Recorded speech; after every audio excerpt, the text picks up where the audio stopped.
Hey everyone, welcome to Judging for the Win. I'm Dave, and this is my daily ruling. Today's question was suggested by a viewer. Thanks to David K for this one. Amy casts Bulk Up targeting her grizzly bears. After that resolves, she casts a Strange Inversion on it. What are grizzly bears' power and toughness now? What if Amy had cast those spells in the opposite order?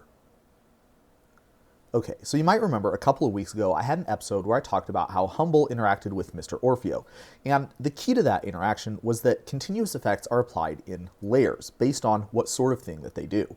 And continuous effects that affect power and toughness have their own set of sublayers which mirrors this setup. You might also remember that power doubling effects function by putting a buff on the creature that gives +X+0, where X is the power of that creature as the doubling effect resolves. Therefore, such effects are applied in the same sublayer as other effects that modify the creature's power and toughness, such as giant growth or +1/+1 counters. The last thing that we need in order to answer this question is the fact that effects that switch a creature's power and toughness apply in the last sublayer. The reason for this is probably to preserve the way that the first cards to feature such effects worked. If you take a look at, for example, About Face, you can see that the intention was for effects that modified the power to instead end up modifying the toughness, and vice versa. When the power and toughness sublayers were being developed, the rules team retained that functionality. Putting all of this together, we can see that it does not matter what order the spells from the original problem statement were cast, nor what order they resolved, nor who cast each one.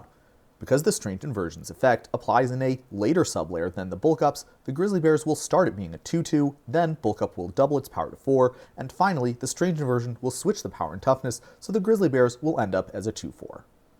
A lot of the time when I'm presenting on continuous effects, people will ask how they're supposed to remember all the layers. Well, the fact is I've been doing this for so long that I don't really need to think about that sort of thing. I just know which ones come first. In fact, I've been judging for so long that the mnemonic I used when I was first learning this stuff is no good anymore, as Wizards has changed the sublayer system since then by unifying counters with the same sublayer as other effects that modify the power and toughness.